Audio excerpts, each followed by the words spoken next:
O Alerj Entrevista está de volta, conversando hoje com o deputado André Siciliano. Deputado, no bloco anterior, o senhor citou que, além do Repetro, a Petrobras se beneficia de outros 23 dispositivos que também concedem isenção de impostos, especialmente o ICMS. O que a Assembleia Legislativa poderia fazer também nesse sentido, já que já houve esse decreto em relação ao Repetro, existem mecanismos também para tentar reverter essa situação com esses outros benefícios? Olha, o Estado abre mão de uma receita significativa para o setor de petróleo. E o petróleo está aqui.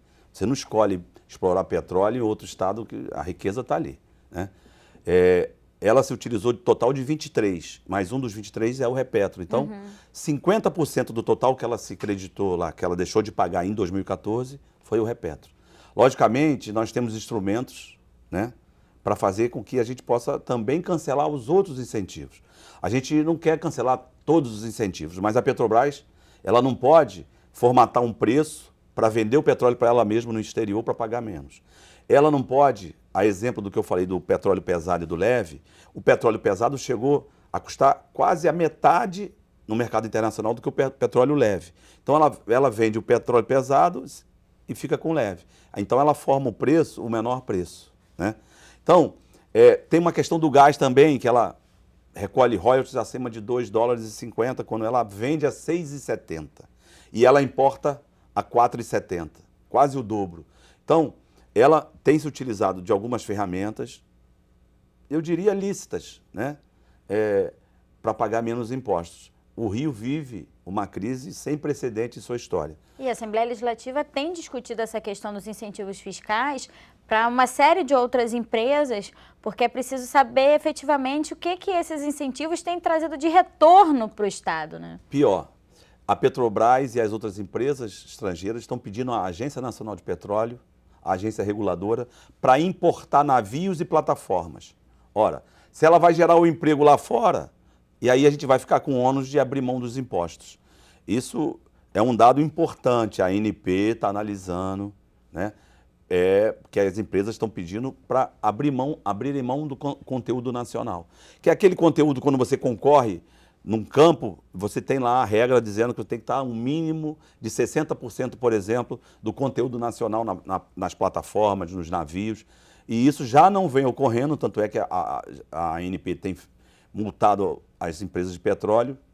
E a gente também tem acompanhado agora uma coisa que, para nós, nos deixa muito preocupados, que é o presidente da Petrobras, o Pedro Parente, indicando o presidente da Agência Nacional de Petróleo. Olha, se a agência é para regular o setor e ele vai indicar uma pessoa lá, isso é um contrassenso. Nós não queremos ninguém na agência que seja parcial a favor do Rio de Janeiro. Deve ser independente, né? Por favor. Então, a Petrobras, a gente respeita muito a Petrobras, ela tem a sede no Rio de Janeiro. O petróleo está aqui. Não tem como, vou sair daqui e vou para outro lugar. Não é assim. Então, a gente tem a tranquilidade de saber que o Repetro, no primeiro momento, os analistas que prestam serviço para as empresas estrangeiras, para as empresas privadas, sempre acham ou colocam a opinião que o Rio pode vir a perder investimento. Eu duvido disso. De novo, 80% da produção, 80% das reservas conhecidas estão no Rio de Janeiro. Hoje, a produção nacional do total, 65%, 66% se produz no Rio de Janeiro. Agora, com o pré-sal entrando, essa produção também vai aumentar. Tende a aumentar. Então, eu não tenho dúvida. É muito atrativo. O Rio já abre mão dos impostos significativos, porque metade do que a Petrobras deixou de pagar em 2014 foram de outros instrumentos que ela se utilizou para não pagar ICMS no Rio de Janeiro.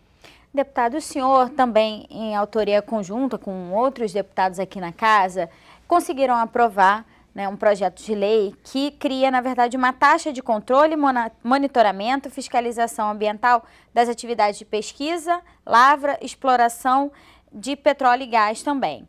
Para que essa taxa foi criada? Qual é o objetivo dela?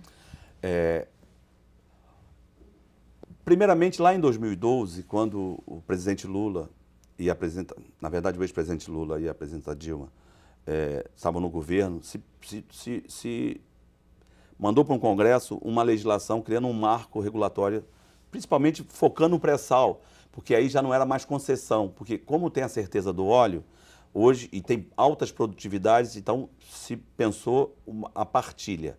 Por exemplo, o campo de Libra, que no leilão, quem ganhou o leilão ofereceu ao governo 41% de todo o óleo produzido, e mesmo dando 41% do óleo para o governo federal, se pensou, e o governo exigiu um pagamento a título para ter o bloco, 15 bilhões de reais. Então, quase metade do petróleo, a empresa que vai explorar, vai dar para o governo. E ainda pagou 15 bilhões de reais, porque é a garantia, a tranquilidade de ter óleo e óleo de qualidade. Pior, no futuro, o óleo não vai ser mais das empresas. Então, na concessão, as empresas pagam royalties. Quando o óleo vai para o governo, 41%, o governo não arrecada, não paga PIS social, o governo não paga imposto de renda. Então, é uma riqueza daqui que o governo federal vai ser o dono e não vai recolher impostos. Então, não vai contribuir, por exemplo, com o IPI para o Fundo de Participação dos Estados e dos municípios. Então, no futuro, essa receita ainda vai ser menor. Então, nós pensamos uma taxa de fiscalização, porque é o poder de polícia que o governo federal tem, os estados e os municípios. Então, eu, em 2012, pensei, a exemplo de Minas Gerais e Pará, que lá eles têm uma taxa de fiscalização do minério, então eu importei a ideia para trazer no Rio, para fazer a taxa de fiscalização do petróleo e gás. Tem na Constituição um dispositivo que permite que o Estado possa implementar, tem na Constituição Federal, na Constituição do Estado, tem no Código Nacional para você implementar. Então, tem todos os dispositivos que garantem, só que eles são muito poderosos. Nós votamos em 2012, um acordo Sérgio Cabral, governador, com a presidenta Dilma, ela vetou lá a mudança que foi feita no Congresso, que é aquela coisa de partilhar todos os royalties para todos os estados e os municípios. Então, hoje temos uma liminar no STF, que ainda não foi julgada, mas que essa liminar assegura o nosso direito. Então, o Estado aqui também vetou a taxa de fiscalização de petróleo, que eu fui o autor lá em 2012, dezembro de 2012. Com a CPI, que apurou as perdas do Rio de Janeiro, né, com a Petrobras e com o congelamento de preços dos derivados, nós fizemos um estudo muito aprofundado. E nós resolvemos fazer de novo, apresentar um projeto de lei. Aí, os membros da CPI assinamos juntos o projeto. Esse projeto, lá em 2012, nós pensamos em 4 UFIs. Agora, em 2015, nós pensamos em uma UFIR. Uma UFIR daria em torno de 2 bilhões e 500 milhões de reais já esse ano de receita. Só que como as empresas são muito poderosas, elas conseguiram liminares, conseguiram 7. Elas estão recorrendo na justiça. No Rio de Janeiro. O STF ainda não concedeu nenhuma liminar, ele vai julgar.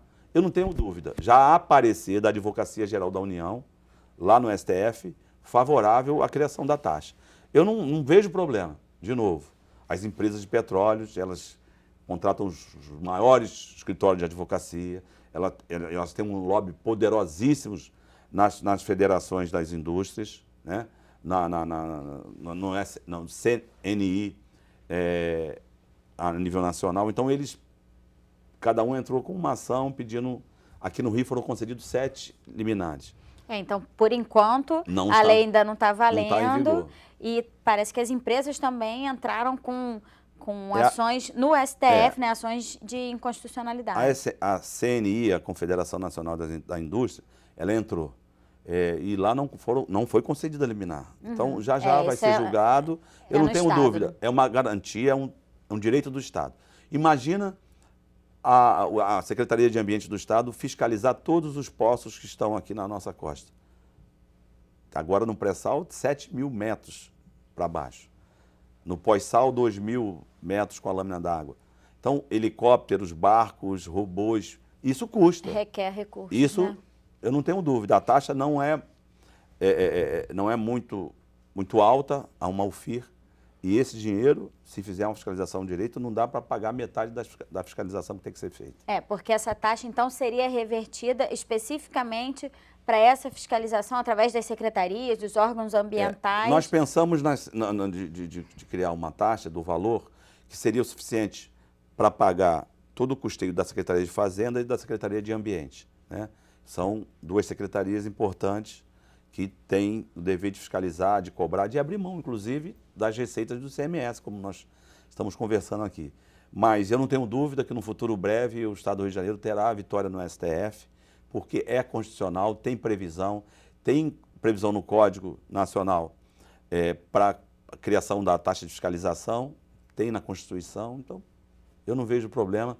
É uma pena porque o Estado bobeou, perdeu o prazo aqui no Rio de Janeiro. Para recorrer dessas liminares. E por isso essas 7 foram concedidas, mas dentro em breve nós vamos ter uma mudança. Porque o mais rápido possível que o Estado do Rio consiga recolher, né, esses recursos e ajudar a economia do Estado, que está tão sucateada. E o senhor falou sobre essa questão da fiscalização ambiental, os próprios royalties, um dos objetivos, né, dos royalties é justamente compensar o dano ambiental que é provocado pela exploração do petróleo. Então, se existe o dano, né, a gente sabe que existe, alguns acidentes já aconteceram, não só no país, mas em vários locais do mundo, mas é preciso, então, que exista, como o senhor falou, essa fiscalização permanente, e não é uma fiscalização barata, né? E, de novo, o setor de petróleo, não de derivados, o setor de petróleo aqui no Brasil é o que menos paga imposto no mundo. Então, a gente vai desonerando o ICMS, vai desonerando através do Repetro, dos impostos federais e também do Estado. Então, a indústria de petróleo tem uma máxima que diz que o melhor negócio do mundo é uma indústria de petróleo, uma companhia de petróleo bem administrada. E o segundo melhor negócio do mundo é uma empresa de petróleo mal administrada. Então, eu não vejo por que os investimentos saírem do Estado do Rio de Janeiro por conta do Repetro. Pelo contrário, aqui está o petróleo. Aqui tem a garantia de furar. As empresas, por exemplo, não deixam de investir no Oriente Médio por conta das guerras maiores muito maior que tem aqui no Brasil. Tem um estudo que diz que o americano gasta lá em porta-aviões, em aeroportos, todo um aparato bélico, que o preço do barril do petróleo não poderia ser menos que $60. Por conta, então, de toda uma proteção que o governo americano faz ali dos países produtores. Porque não é só atividade industrial, né? Não. Existe todo esse investimento. Então, é isso. O petróleo está aqui, 80%.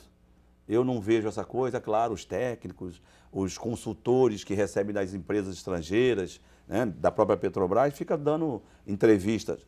Eu não vejo por que o Estado do Rio de Janeiro abrir mão de quase 5 bilhões de reais para uma indústria que está ganhando muito dinheiro, com o advento do pré-sal, alta produtividade, um petróleo de qualidade a $53 no mercado internacional. Deputado, vamos torcer para que essa lei esteja em vigor o mais breve possível. Já está, né? é o Decreto Legislativo número 2 de 2006, publicou já na semana passada e já está valendo.